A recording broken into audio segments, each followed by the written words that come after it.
Today is June the 26th, 2019. What better way to start off the week than by not being able to use virtually any online service or access half of the internet's most popular sites? That seemed to be the case, as was suggested that Google, Amazon, Reddit, and Spectrum, just to name a few, were all experiencing issues on Sunday morning. Those issues appear to have begun around 6 or 7 a.m. Eastern Time, just as the East Coast was starting its day. Although some of these connections problems appeared to be clearing up in the late morning, for example, after being inaccessible since before 8 a.m., it's likely going to take some time before everything is running smoothly again. Reports are still going up on what happened. And the cause of the outage was traced to Cloudflare, a little-known backbone of the Internet that provides security and performance services to 16 million websites. Welcome to the Personal Computer Show. I'm Hank Key and my colleague is Joe King. Do you know who has your personal data? Do you know how Facebook, Google, and Amazon are using your personal data? Is that product you bought from Amazon a counterfeit? You should find out. Our website is pcradioshow.org, and we can be heard each Wednesday at 6 p.m. Eastern Time on prn.fm, streaming on the Internet, as well as on various podcast hosting sites. Podcasts of the programs available on prn.fm on the Internet and pcradioshow.org. To listen to the live program on the telephone each Wednesday, 6 p.m. Eastern Time, the number is 641-793-7091. And for those who are listening to the program on demand, you can leave us a message with your question or comments to hank@pcradioshow.org. You can also reach us on Google number 862-800-6805. Start your message with The Personal Computer Show, followed by your message.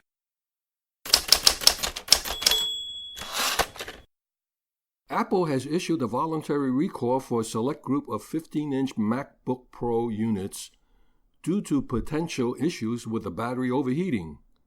To know if this issue affects your MacBook Pro, you need to get its serial number. If your MacBook Pro is one of those affected, it will be eligible for a battery replacement. The issue stems from the battery on these units, which has a possibility of overheating and poses a fire safety risk. Because of this, Apple is offering battery replacement for affected MacBook Pros. What does voluntary recall mean? A voluntary recall is one that a company initiates on its own rather than being compelled to do so by a government agency. Which Macs are affected by this recall? Only the 15-inch Retina MacBook Pro from mid-2015 is impacted by the recall. Apple says this model was sold primarily between September 2015 and February 2017. So if you purchase a 15-inch MacBook Pro before or after that time period, you likely have nothing to worry about. Importantly, if you have a 13-inch MacBook Pro from any year, this issue and recall doesn't affect you. On your Mac, click the Apple in the menu bar, then click About this Mac. On the overview that pops up right under the version of Mac OS you're running, you should see a line that says MacBook Pro with your computer screen size and model year. Eligible MacBook have a MacBook Pro Retina 15-inch mid-2015 on that line. If you see that on your MacBook Pro, you need to head to Apple's recall site and enter the serial number into the box under eligibility. You can find your Mac serial number on the About This Mac screen at the bottom of the hardware list. Apple will replace the batteries on the affected MacBook Pro free of charge. You'll have 3 options for sending your MacBook Pro in for service if it's one of the affected units. You make an appointment at your closest Apple retail store, or head to an Apple authorized service provider, or arrange mail-in service to the Apple Repair Center via Apple Support. In all cases, your MacBook Pro will be sent to the Apple Repair Center for service. Before sending your MacBook Pro off, the company advises you to back up your data. How long would it take for your MacBook Pro to be serviced? Apple says that the service will take anywhere from 1 to 2 weeks. Apple notes that this program will not extend your standard warranty.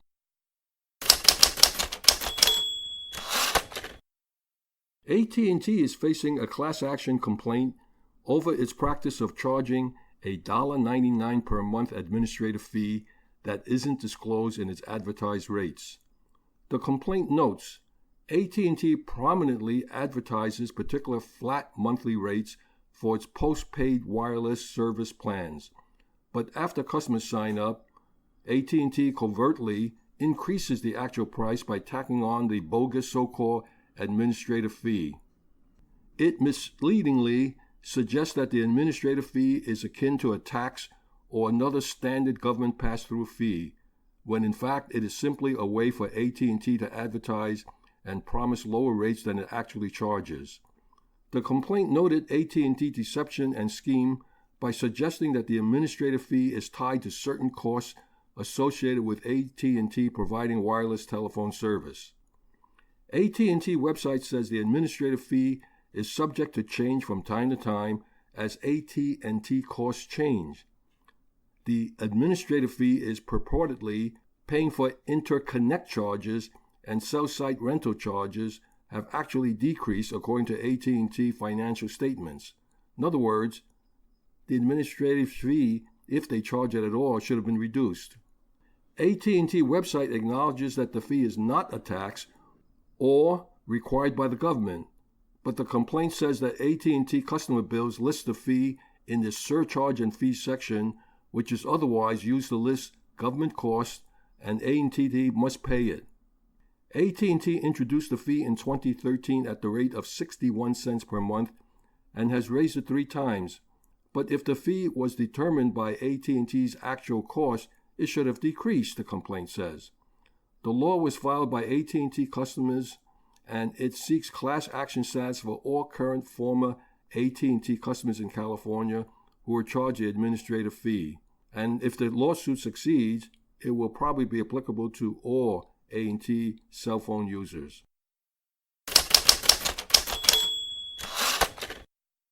For 3 weeks, Riviera Beach, a city of 35,000 people in Florida, had its computer systems held hostage.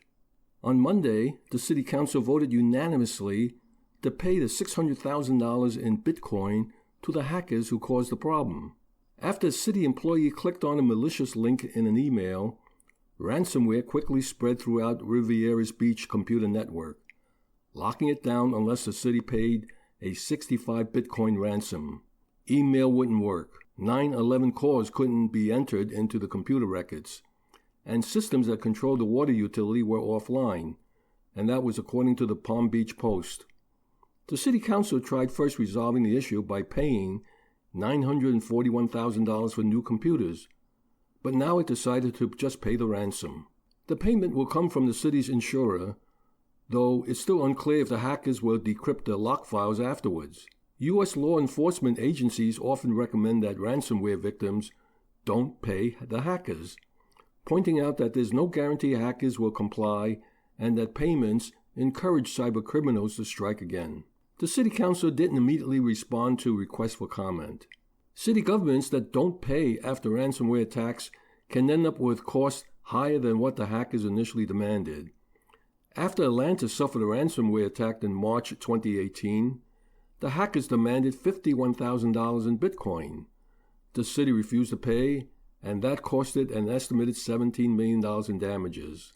Analysts at Forrester Research have said that paying ransomware is a very valid recovery option for businesses that can't get their files back. Malwarebytes, a cybersecurity company, said in an April report that ransomware attempts on businesses jumped by 500% last year. At least 170 state and local governments in the United States have suffered ransomware attacks since the first one in 2013.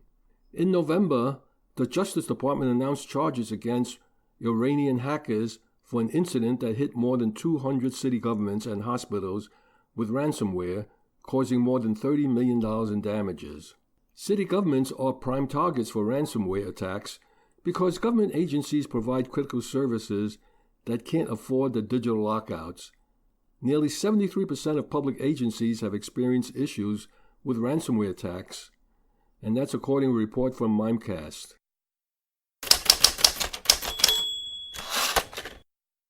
Hackers are taking cities hostage, and some cities are paying ransom to the criminals.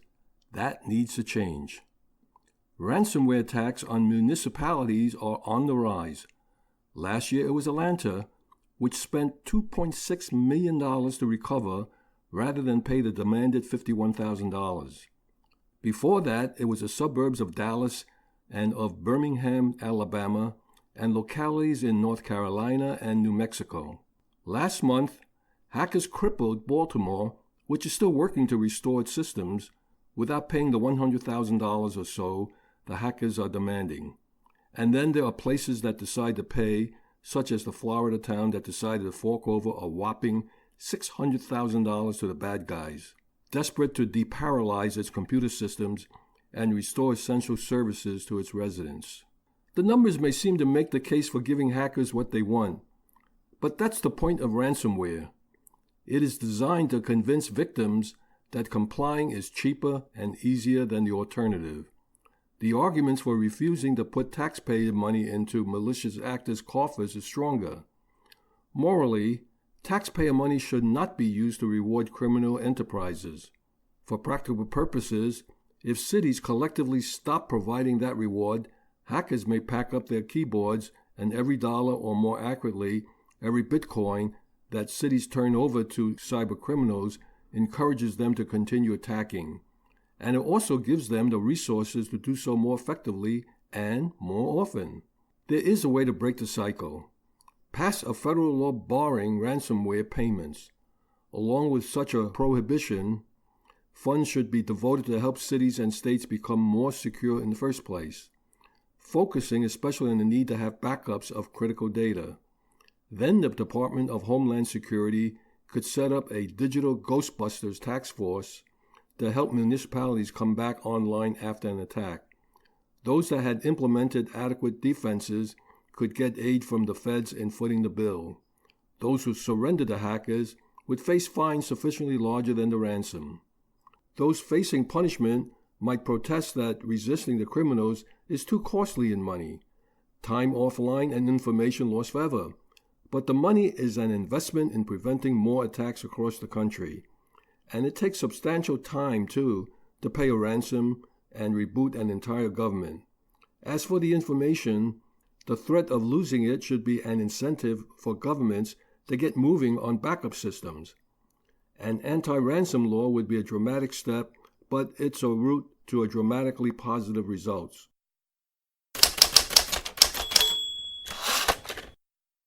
So in the last 60 days, we have a tale of two cities. Why ransomware will just get worse, deal or no deal. Either way, cities pay through the nose because of failed IT practices. Earlier this week, the city of Riviera Beach, Florida, faced a $600,000 demand from ransomware operators in order to regain access to the city's data. The ransom was an order of magnitude larger than the ransom demanded by the attackers that struck Baltimore City's government in May. Against the advice of the Federal Bureau of Investigation, however, the Riviera Beach City Council voted to pay the ransom. However, more than $300,000 of it is covered by the city's insurance policy. Baltimore, on the other hand, has refused to pay the $76,000 worth of Bitcoin, despite facing an estimated ransomware cost of more than $18 million, of which $8 million was from lost or deferred revenue. Baltimore lacks cyber insurance to cover those costs. Riviera Beach is much smaller than Baltimore, with an IT department of 10 people, according to the city's most recent budget, and an annual budget of $2.5 million to support a total city government of 550 employees. Baltimore, on the other hand, has about 50 IT staffers, supporting more than 13,000 employees by comparison. It's not a surprise that Riviera Beach leadership decided to pay, given that a full incident response and recovery would have likely cost 2 to 3 times what they agreed to pay the ransomware operators. And half of that price tag, of course, was covered by insurance. So Riviera Beach's decision to pay looks like the easiest way out.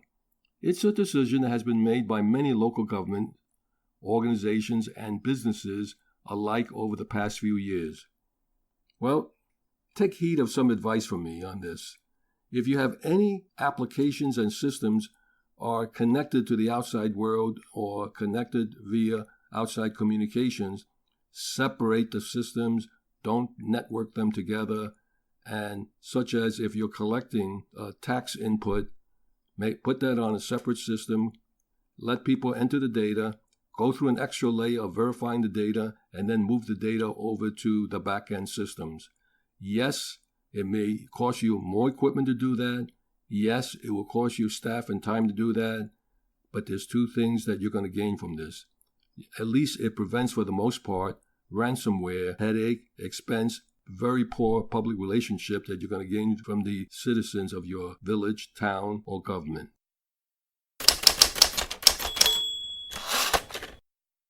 Microsoft's missed opportunity in smartphone OS does not necessarily translate that it would have been successful. At a recent conference, Microsoft co-founder and philanthropist Bill Gates had said that his greatest mistake ever was the company losing on the Android opportunity, which has cost Microsoft nearly $400 billion and made Google the real winner. Android today has 85% of the smartphone operating system market, and Microsoft Windows OS-based devices are nowhere to be seen. In an interview during an event hosted by the venture capital firm Village Global, Gates revealed that the mistake was to allow Google to develop Android and not creating a profitable model themselves. Bill Gates made the following statement: "In the software world, particularly for platforms, these are winner-take-all markets. So the greatest mistake ever is whatever mismanagement I engage in that caused Microsoft not to be what Android is, that is, Android is the standard non-Apple phone platform. That was a natural thing for Microsoft to win. There's room for exactly one non-Apple operating system, and what's that worth? $400 billion. That would be transferred from Company G, that's Google, to Company M, Microsoft. Google acquired Android for just $50 million in 2005. The original iPhone came out in 2007, and the first Android device was released in 2008. Android today has 85% of the smartphone OS market, and Microsoft Windows OS-based devices are nowhere to be seen. Microsoft has asked its users to switch to an Android or iOS device as it announced the end of support for the Windows 10 mobile operating system. The company told users that the Windows 10 mobile operating system will stop receiving new security updates after December 10th. Gates stepped down as a CEO in 2000 and as chief software architect in 2008. Satya Nadella took over as a company CEO in 2014. Android has generated $31 billion in revenue and $22 billion in profit, according to Bloomberg, citing a court transcript from Oracle's case against the Mountain View-based company. Well, let's look at the timeline. When was the first iPhone released? On June 29, 2007, the first iPhone was released. On June 11, 2007, Apple announced at the Apple Worldwide Developers Conference that the iPhone would support third-party applications using the Safari engine. When was Android released? The following year, in September 23, 2008.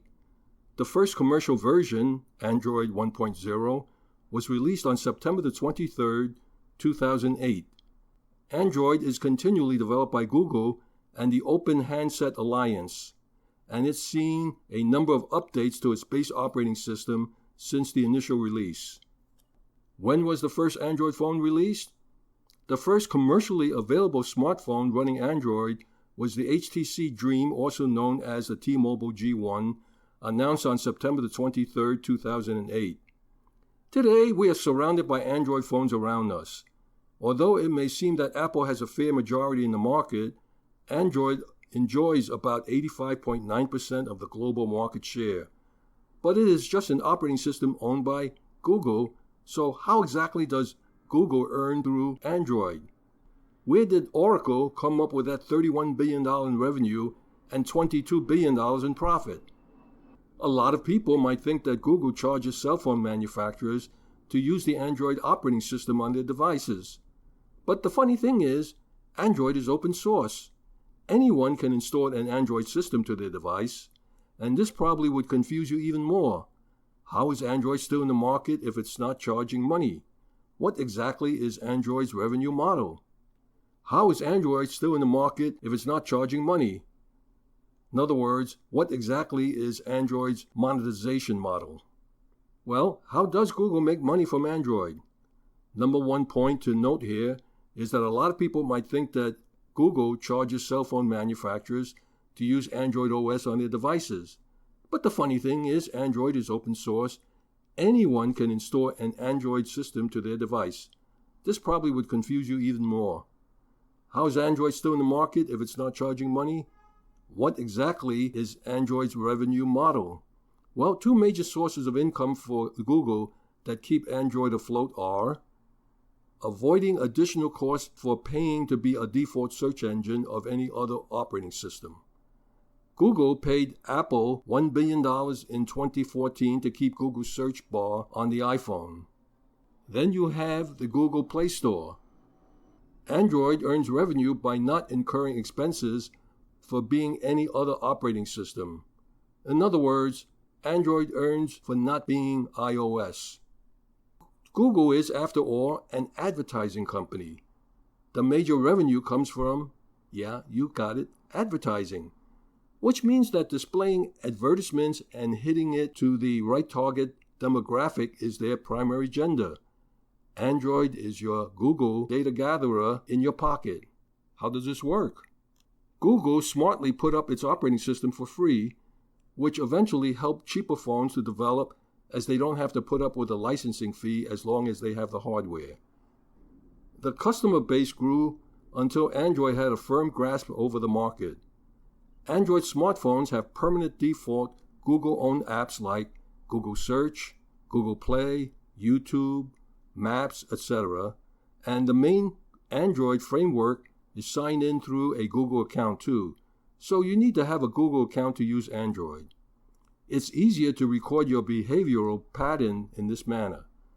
They know a lot more about you because of your search pattern, what you have been browsing on your phone, your flight tickets through Gmail, your location, and what to advertise in your location. The list of opportunity to track you is endless. So here it is in simple terms. Android is an open source.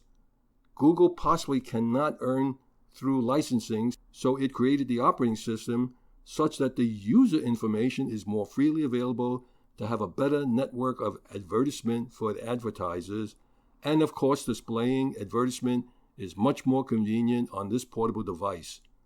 But what they earn on the Android platform, because they hardly have to pay for it, on the Google side, they earn through the transactions made on the Google Play Store. Google uses your behavioral pattern as the product. As what Sergeant Friday of the old-time TV series Dragnet would say, all we want are the facts, ma'am, and all the facts we know are the facts, ma'am. Presenting Benjamin Rockwell on his continuing IT Pro series, The Gig Economy. Technology in the workplace is abundant. This is Benjamin Rockwell, and now I'm going to cover some of the relationship with work technology and how it mixes with our lives. Now, you may have heard about the gig economy. Now, this is a buzzword that's actually been around for a while, but just in case, let me bring you up to date. A gig, that was originally slang for a live musical performance job. It was originally coined about 100 years ago by jazz musicians, and it was really about making some nice money for a night's worth of work. Today, that's actually evolved into something that happens anytime. We've all heard of Uber and Lyft. This is where people use their own cars to drive you around. We do this in place of a taxi. It has really shifted the whole taxi world, And there are problems there in places which are heavily reliant upon taxis. Look at New York City, and there are other cities around which have banned the idea of Uber and Lyft, but that's not what I'm here to talk about. We've also had other services like TaskRabbit.com. Now, I've used that for cleaning up my house. I've used that for hanging a television, gardening work, and so much more. And there are a number of competitors out there. This is a great idea where people who can come along and do some services for you, they can do that in a short amount of time, and they can make a little bit of coin. Now, I use a voiceover artist from something called Fiverr, Fiverr, and they did a good amount of work for me, and her voice just rocks. It's beautiful. 36% of the people out there that are employed today are actually doing some level of work in the gig economy. Now, this is whether they're full-time contractors or they're working as a part-time gig outside of their normal job. But this is a large amount of people. Further, this is actually expected to hit 50% in the next couple of years. The top 10 gig jobs are all IT related. 7 of those 10 are programming development jobs in various computer languages. And the other 3 of 10 are actually in some level of information technology marketing. So I want you to think about this. The top 10, 7 of them are programmers and 3 of them are selling ideas in the information technology workspace. So there's a lot of stuff going on. 60% of the people who are doing gig work are doing this as an alternative to full-time employment. Sometimes because it's better pay and sometimes because it's what's available to them. Now, this is a changing world. This is something that's going to really radically shift how we think of our jobs. 40% of the people are actually in it for the long haul, and that's because it actually can be lucrative. More than half of them doing gig work are making as much annually as they had earned, or even more, as long as they stick to it. 2 to 3 years of doing gigs will get you there. Now, this isn't all sunshine and roses. There's plenty of people experiencing setbacks. Where the entrepreneurs of places like Lyft and Uber are making it rich, the folks at the bottom may not be making as much as they should be. Now, there's going to be balances, and there's going to be areas where people will have to find the right price to work for, or they're going to suffer from competition. That's kind of like the regular world, however, where if you want to make more, you have to do something special, unique. Just driving down the road isn't going to make you unique. Even amongst the Uber and the Lyft drivers, they try to do things that make them unique, make them stand out. One, because they're trying to get more tips. They're trying to find more favor with the customers, which means they're going to find more favor with Uber or Lyft. So Google has some 120,000 people doing gig work, with most of those, 102,000 employed full-time. Now, California and some other states are looking at Google and a lot of these other gig economy companies and seeing if they're skirting the laws on the various benefits that they should be applying here. We've seen lawsuits against most of the big, huge names out there that are involved in the entire gig economy. Worse yet, though, is that employees are actually going to start suffering on the various fronts. Career development. How can you develop your career if you don't have a regular performance review? If you don't have somebody mentoring you? If there's no plan or approach to being promoted? Let alone some of the things like equality policies and in-house learning and development. So the professional growth of anybody who's doing freelancing can be really neglected, or it may actually be just very subjective on the preferences and the experience of the individual. Now, recognition is also something else too, because we thrive as people. We thrive on people saying, hey, you're doing a great job. Some of us thrive on, you're doing a great job, here's a raise. Some of us thrive on, you're doing a great job, here's some extra vacation time or whatever it is. But you don't get that in a gig economy. It's just cash for work. And then there's a lack of community too that's going on. All right, sometimes you're able to work on site or off site, but you start getting isolated whenever you are a contractor, whenever you are not a full-time employee. And that can hold you back, especially since you may be on site, but you're hired to do this one job, not get another job within the company. Society also is starting to frown on this because you're actually a part-time worker. You're not an employee. You're not going to be doing the regular 9 to 5 working for the next 20 years. Yes, things are kind of a little bit different there. That means getting mortgages is more difficult. Unemployment support or life insurance, that's also difficult. Medical insurance, all of these things start to rack up because the company doesn't have to pay for them. They don't have to get involved with it. This is, however, the direction that we're going in, and unfortunately, you and I, are going to need to come up with solutions for ourselves as we seek to compete in this gig economy. This is Benjamin Rockwell. Back to you, Hank. Thank you, Benjamin.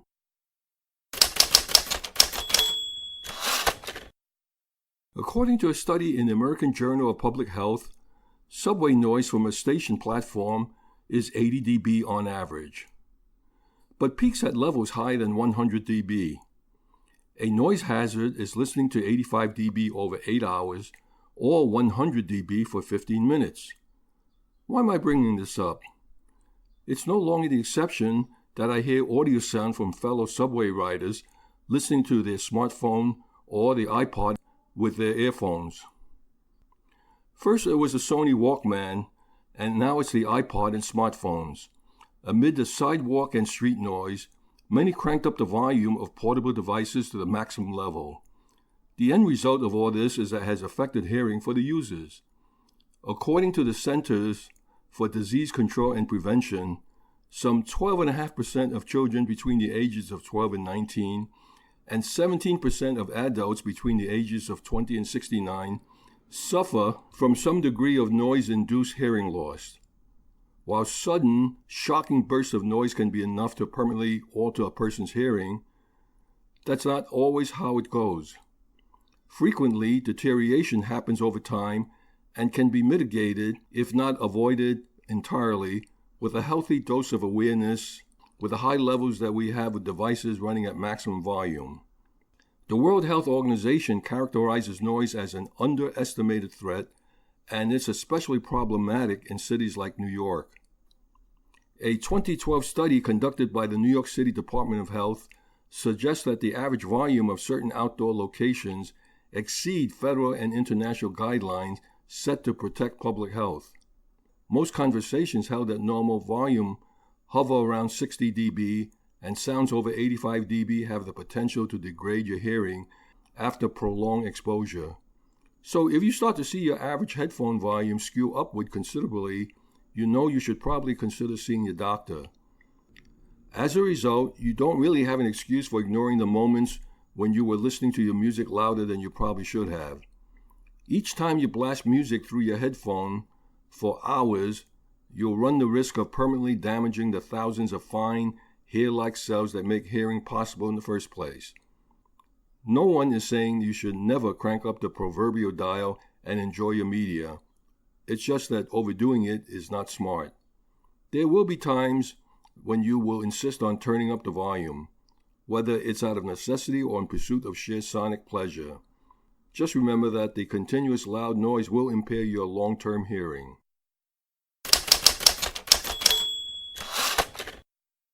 After over a year since the last Raspberry Pi single-board computer was launched, the Raspberry Pi Foundation has officially launched the much-anticipated Raspberry Pi 4 Model B.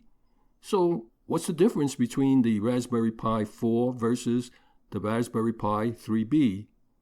Well, to start off with, the Raspberry Pi 4 is a new board with game-changing new features. Raspberry Pi 4 packs a punch with more power all around, multiple RAM options, and a 4K 60 frames per second capability. This is not just another version of the tried and true Raspberry Pi 3B. Starting with some physical changes on the board, in the middle of the board, the case for the wireless chip has lost its embossed logo. The processor has stayed in the same place, but the Raspberry Pi 4 includes the addition of the DDR4 RAM chip on the top of the board. Moving on to the connectors. The Ethernet port and USB ports have switched position on this new board. The two USB ports in the middle have received a much desired upgrade to the USB 3.0 capability. Moving clockwise around the board, the standard HDMI port has been swapped out for two micro HDMI ports. Another big change is the removal of the old standby that was the micro USB charging port. The new Raspberry Pi 4 comes with the addition of a modern USB-C charging port, which requests a sturdy 3 amps to power all of the board's new modifications. The new Raspberry Pi 4 Model B features a new Broadcom 2011 quad-core Cortex A72 64-bit system on a chip at 1.5 GHz, up from the 3B's 1.4 GHz. While the 0.1 GHz boost may not seem like a huge jump, with the option of up to 4 GB of RAM, the Pi 4 has the potential to easily outpace its predecessors. The introduction of the new Raspberry Pi 4 includes 3 memory options: 1 GB, 2 GB, and 4 GB memory. With the addition of the USB-C and the requested 3 amps, Raspberry Pi 4 offers a full gigabyte Ethernet, as well as the amperage required to power more peripherals in the USB 3.0 ports. Compared to the Raspberry Pi 3B, the wireless specifications are identical with the exception of adding Bluetooth 5.0. Otherwise, you'll be greeted with a familiar 2.4 GHz and 5 GHz 802.11 wireless.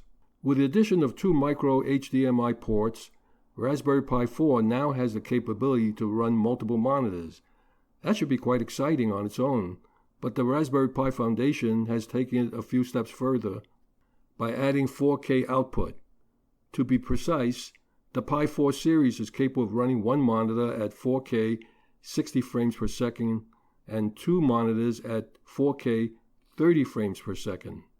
While there have been a number of momentous changes, the Raspberry Pi 4 still has a number of tried and true Model B form factor features. The Pi 4 still has a 40-pin GPIO header and should be compatible with most existing 40-pin GPIO hats. The 4 pins necessary for PoE has not moved or changed. The camera connector and display connector are still in the same place, and the 7-inch touchscreen, as well as the camera V2 and Noir camera, will work with the Pi 4. Raspberry Pi 4 Model B still has the 4-pole stereo output and composite video port as before, leaving options open for audio and video out if HDMI is not available. The overall size of the board and mounting hose have remained unchanged, although now the Ethernet and USB connectors do extend off the board by an additional 1 mm roughly. The board still uses the same push and pull micro SD connector as on the 3B Plus. As usual, the Raspberry Pi Foundation has worked to keep the cost of their popular single-board computer down. The 1 GB entry model suggested retail will remain at $35, and the 2 GB and 4 GB will be priced at $45 and $55 respectively. As always, the Foundation recently launched the official Raspberry Pi keyboard and Raspberry Pi mouse in 2 color schemes, black and gray and red and white. For the previous Pi 3B Plus and 3B releases, they also launched official branded Raspberry Pi power supplies in both black and white. With the launch of the new Pi 4 board, the Raspberry Pi Foundation is also introducing a number of official accessories, including new power supplies that support USB-C at 15 watts in both black and white. There will also be a new official Pi case available at launch or shortly thereafter. The Raspberry Pi Foundation will also be releasing a revision of its popular Raspberry Pi book, the official Raspberry Pi Beginner's Guide 2018, now featuring the new Raspberry Pi 4 Model B. With a dual monitor output and up to 4 GB of RAM, the Raspberry Pi Foundation will also be introducing an official kit called the Desktop Kit. This will give the user most of the accessories listed above, including 2 micro HDMI to HDMI cables, the official Raspberry Pi keyboard, the official Raspberry Pi mouse, the official Raspberry Pi Beginner's Guide 2019, and a 4 gigabyte Raspberry Pi 4 and case. In other words, it's a desktop personal computer, and now it has the power and output to do more. Well, let me dust off the old one, give it away, and get a new one.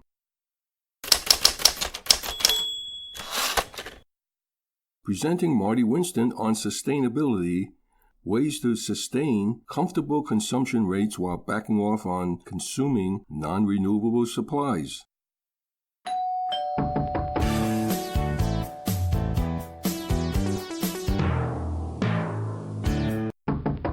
Have you ever seen a chart that makes you say, wow, I got to tell everybody about that? Well, when's that ever happened? Not even real in school. Except every once in a long while. And for me, I was looking through the June issue of Machine Design magazine. I saw their coverage of an annual report from Lawrence Livermore National Laboratory on U.S. energy consumption and generation in 2018. It's about the flow, the total flow of all energy sources into all energy uses.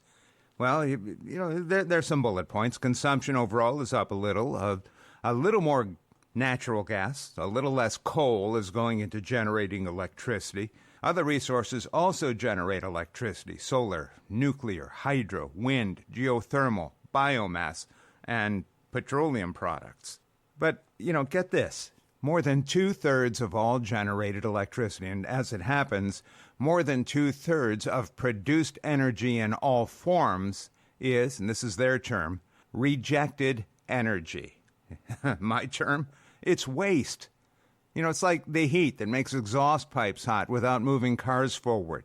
Electricity is not a source. It's not a destination exactly. It's a mezzanine energy source. It's not something that comes directly from any one natural resource.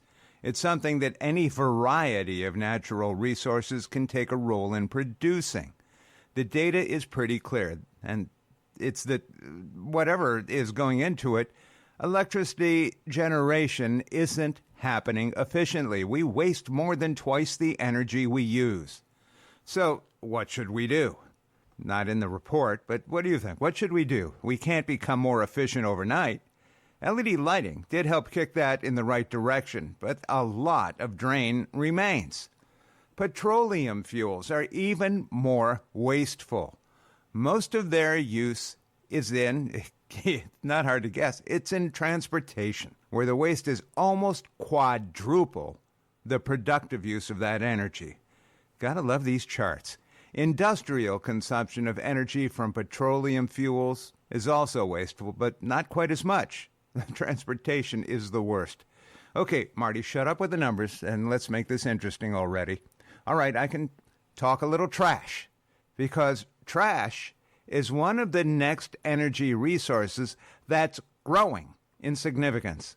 I don't think there's much you can make happen one garbage can at a time, but it turns out that landfills are already delivering some appreciable quantities of methane gas that gets injected directly into the natural gas lines that feed your house, my house, and everywhere else, the ones everybody's using. It's getting measured, it's getting quality control, but it's coming out of the landfills. Now, methane is just one of the byproduct gases of all of that landfill junk decomposing. And it turns out to be economically sound to extract it, separate it, and sell it to the utilities. By the way, those other gases are burned to help power the procedure that extracts the methane. Some of them are also sold off, but that's up to the individual site and the individual service doing the landfill methane gas extraction. Now, another trashy frontier is in trash gasification, where the live stream of trash, the guy who picks up the can from in front of your place and takes it somewhere, that live stream of trash from municipal or commercial rubbish collection gets delivered to plants that, again, separate out methane and other components. Again, those gases that are not pure enough to sell as methane to the utilities or to tank away as gases for other uses can be burned on site to generate electricity. And that electricity can then be sold to the electric utilities. The news there is that these operations are now less costly and more efficient and can operate profitably even when, like today, natural gas pricing isn't very high.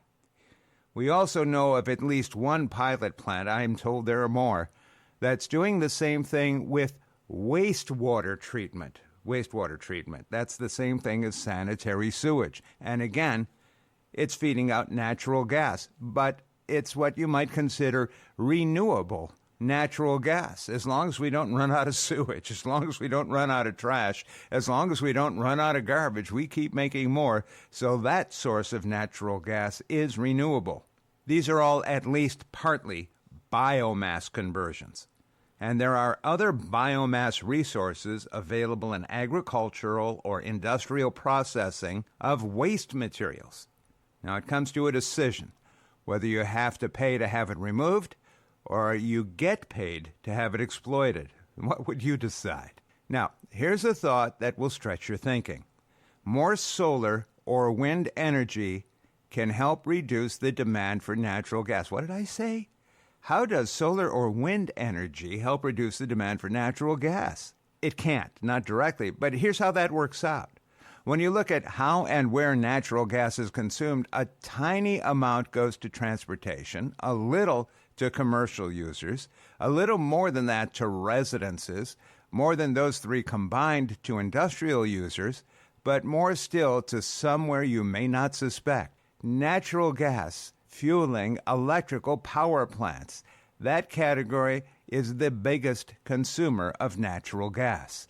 Natural gas is the number one fuel for generating electricity, ahead of coal, ahead of nuclear, and way ahead of everything else.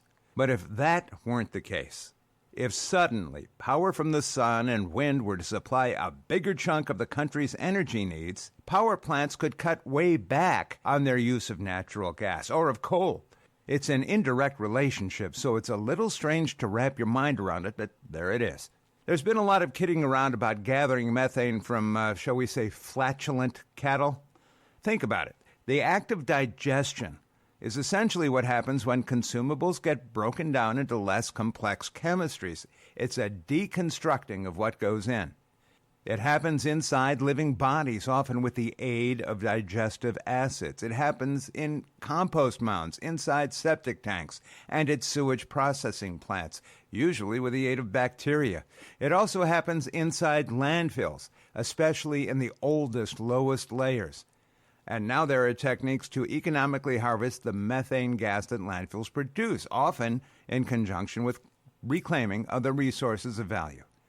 It will probably never be so much that the landfill disappears or even visibly shrinks, but it's still one of those things that makes you say, hey, that's cool. It's a lot like they got something for nothing.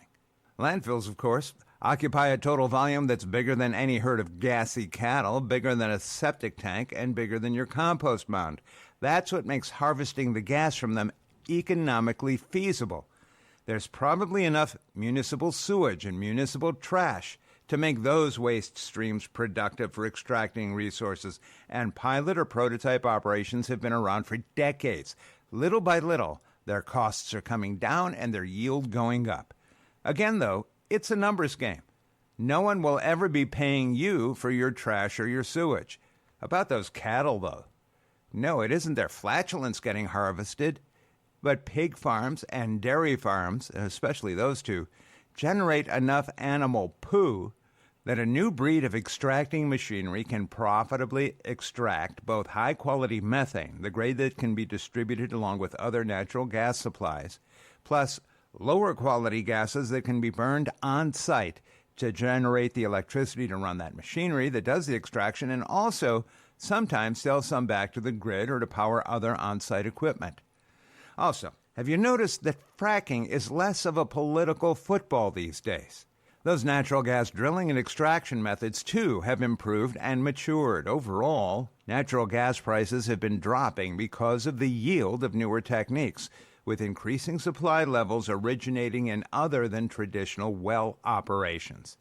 But the U.S. consumption of natural gas in 2018 was 31 quadrillion BTUs. That's 31 out of 101 quadrillion BTUs overall from all energy sources. Here's the scary part. 69 of those 101 quadrillion BTUs, well, maybe 68 out of 101, represent rejected energy, meaning energy losses, waste. The greatest losses involve electricity, followed somewhat closely by transportation. I can't speak to making cars more efficient, but I certainly have issues with how people and processes abuse electricity, as you know if you've been listening.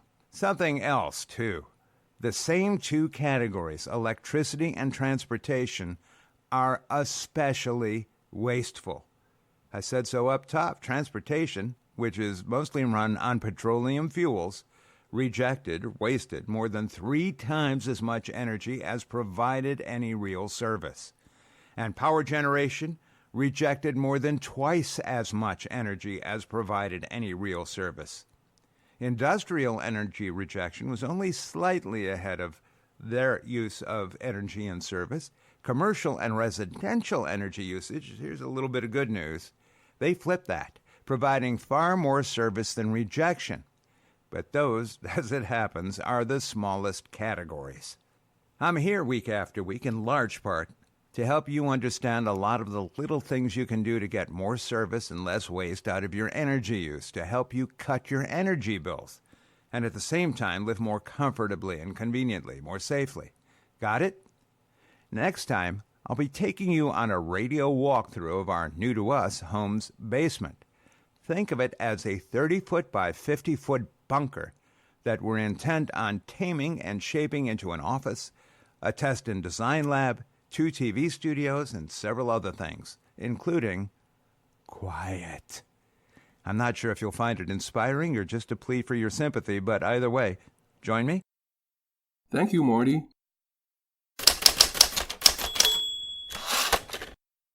Public service announcements. Computer club meetings in the New York, New Jersey, and Connecticut tri-state region. The computer clubs have random access sessions at each of these club meetings. If you have any questions or need for technical advice, the club members are more than happy to assist. There is no such thing as a dumb question. All these computer club meetings are open, free to the public.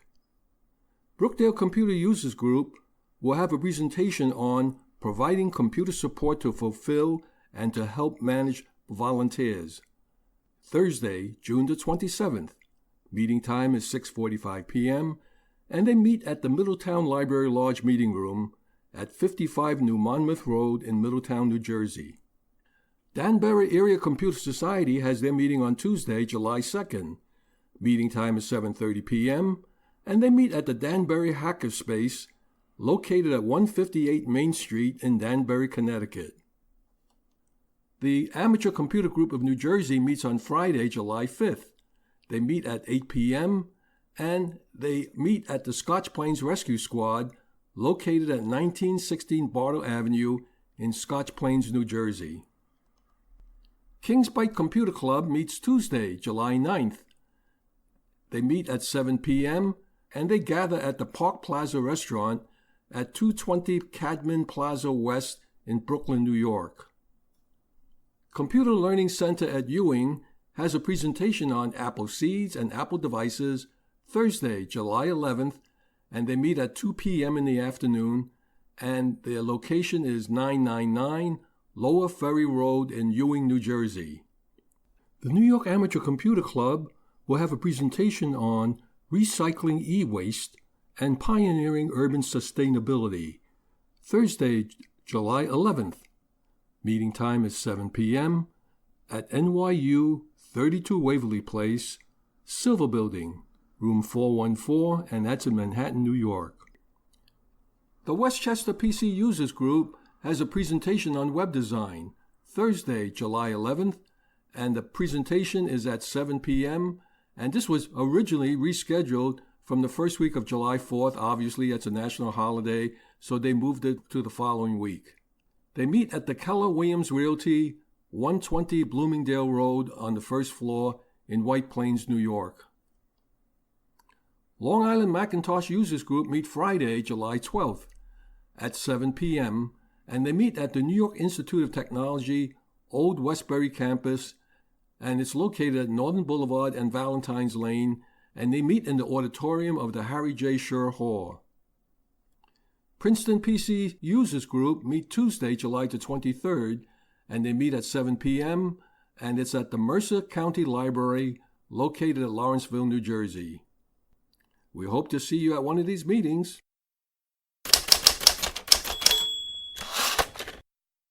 Our website is pcradioshow.org.